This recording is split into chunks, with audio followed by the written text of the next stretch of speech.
Just what I need. Hey, Jimmy D, man, how are you, brother? Good to see you. How you doing? Good to see you. Hey, good to see you. Yeah, yes, I'm here. That's the first thing I think you ever said today.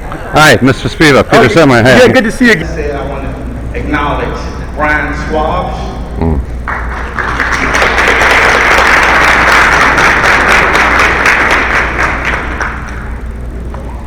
Ryan Jones,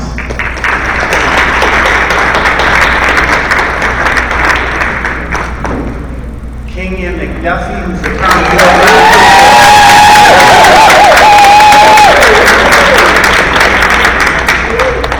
and Bruce Spiva.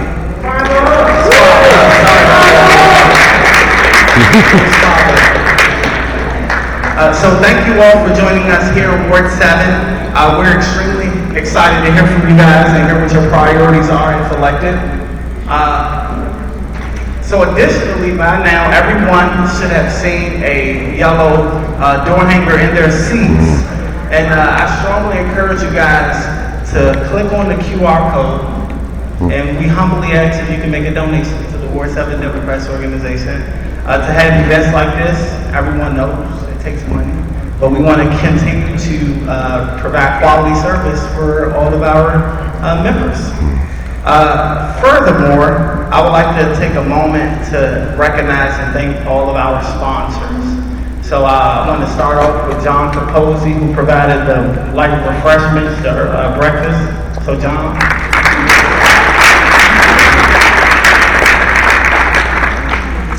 I also want to recognize the Ward 6 Democrats who have been gracious enough to provide additional manpower this morning.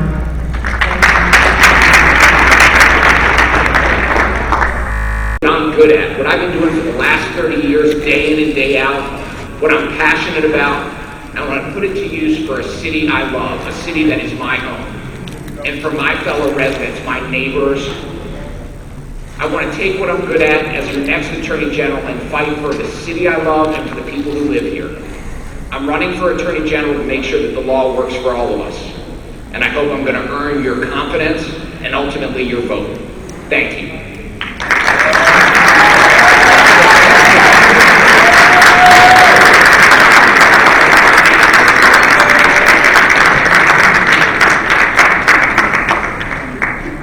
Attorney Jones, you have the floor. Good morning, everyone. I'm Ryan Jones, Attorney General. Thank you for caring enough to be here today, to be a part of this process, because we will be the ones that create the change we want to see to move the district forward. We're going to do that with your vote. I've told you my name, but let me be clear. This election is about you.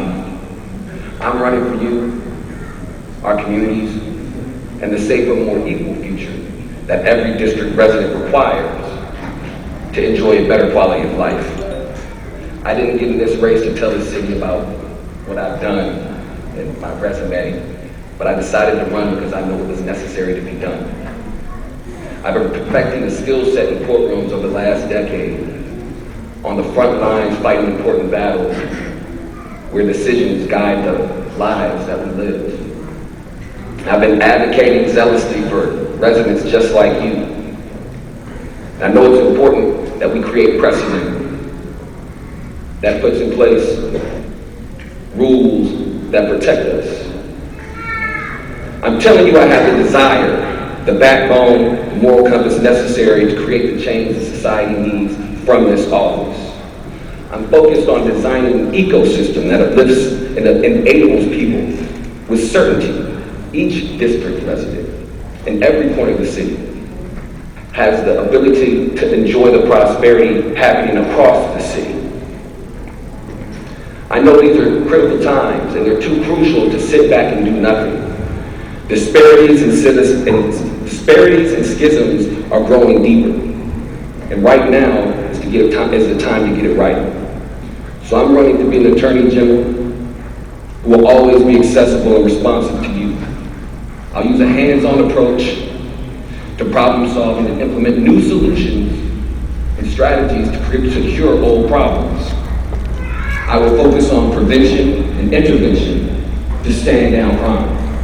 I will always engage our neighbors when it's time to make important decisions that affect your safety.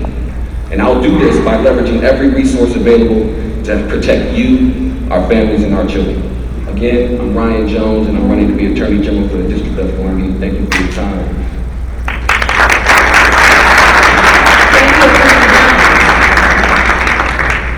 Attorney Spiva, the floor is yours.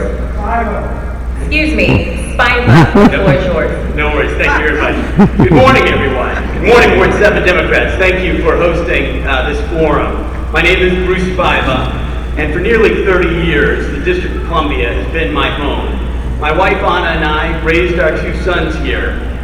I love this city, and I want to continue to work to make it better, especially for those for whom for too long have gone unheard, looked over, and left out.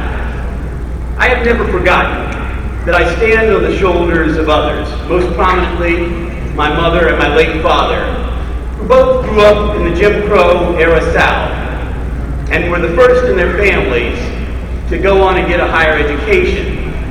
They went on to a life of service to others. My mother as a nurse and my father first as a public school teacher and later as a college administrator.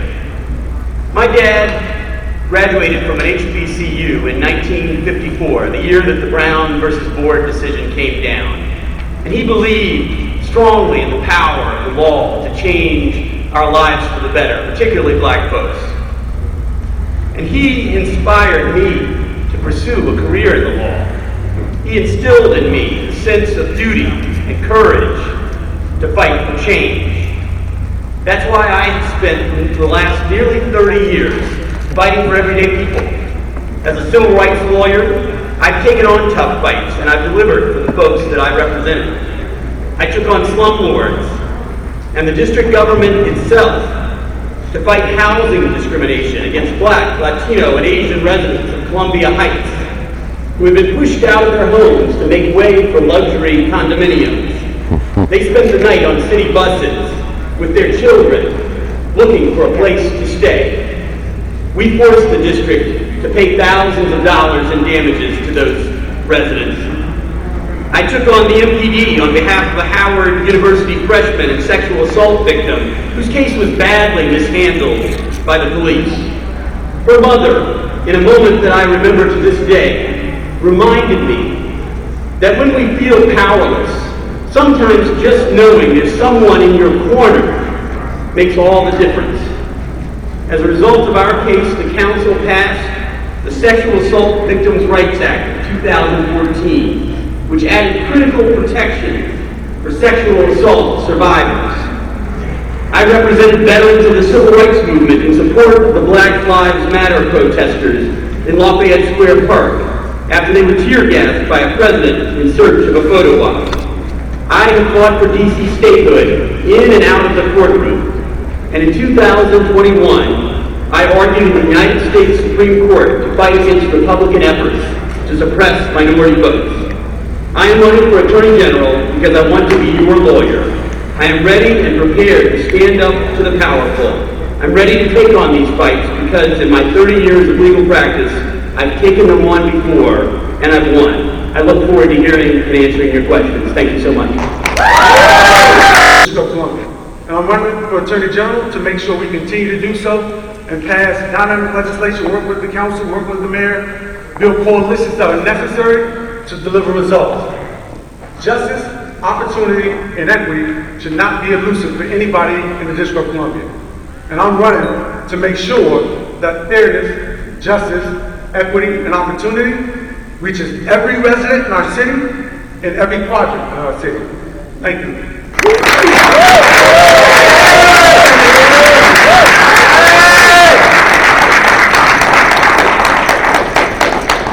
Now, you all have covered some of my initial preliminary questions that I had, so thank you for that in your opening remarks. What some of our voters would like to know briefly is, what is your educational background? Madam Moderator, are we going in the same order each time, or does it? Sure, just for efficiency, that would make a lot of sense. Sure. I graduated from Duke University, and I went to Harvard Law School. I clerked for a judge in Baltimore, a federal district court judge, and after I finished that 2-year clerkship, I came back to Washington, joined the Justice Department of the United States. Thank you. Attorney Jones. Got a college scholarship. Got a college scholarship to play basketball at Elon University, where I played for 2 years, transferred to Stony Brook, finishing up my playing career. Took some more time to play ball before I decided to go to law school, where I graduated 2.5 years from Southern Illinois School of Law. I decided that wasn't enough education, so I went and got an LLM at GW in intellectual property. During that time, a friend of mine came to me, said, I need some help. It forced me to start a law firm, and I did. I'm from Washington, D.C. I went to St. John's High School, did a prep year at Hargrave Military Academy. I've clerked for a judge in Philadelphia and things of that nature. And I think that covers it right. Thank you. Attorney Spiva. Thank you. I went to public high schools and primary schools, and then went to Yale University, majored in history, focusing on African American history. I then went to Harvard Law School with Brian over here, and graduated in 1992. And then I went out and clerked for an African-American judge in the Ninth Circuit in Seattle for a year, and then came to Washington. I've been here since. Thank you. Councilmember McDuffie. Thank you for the question. I was educated right here in the District of Columbia. I went to Shade Elementary School, and my parents wanted more different educational opportunities for my brothers and I. And so my mom, who worked in the federal government, took on an extra part-time job working at Hex. A company of you all remember Hex over in Silver Spring. My dad graduated from Vail Vocational School and became an electrician. He worked for DPW, for our city government. He took on an extra full-time job cleaning buildings at night. They sent us to St. Gabriel's over in Northwest, and then to St. Anthony over in Brookland. I went to Archbishop Carroll for a couple of years before I went to Woodrow Wilson High School, so I'm a proud Tiger.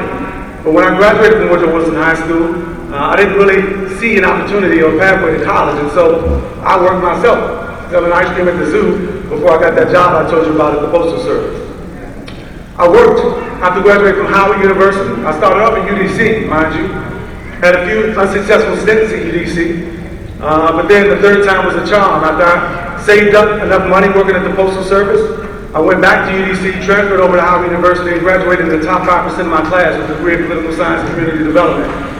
I then worked for Congresswoman Eleanor Holmes Norton for a year before I went to law school at the University of Maryland and became law clerk for a judge in Prince George's County, assistant state's attorney in Prince George's County, and then got my dream job in the United States Department of Justice, an advisor to Ward 7's own, the late Paul Quander, when he was deputy mayor for Vince Gray, and then eventually ran for office and became councilmember of Ward 5. Thank you, Councilmember.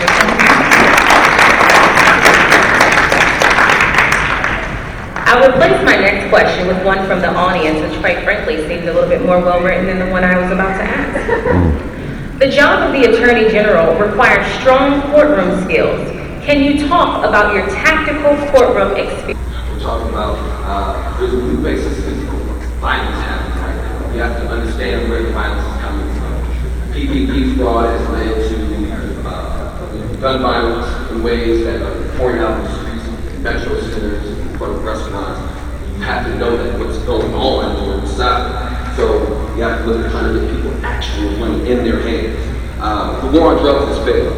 The war on drugs, as we know, doesn't stop anybody from being put in the grave, stop people from using drugs, people that are involved in the industry. So we have to find a new way to create and stem violence through, how we regulate the illicit drug industry. That'll stop the crime. There are other things that we can do, and I will implement.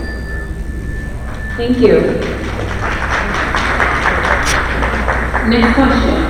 With respect to the criminal offense, would you employ through your office to assist with the reduction of recidivism and ensure that members of our returning citizens community are not disproportionately targeted by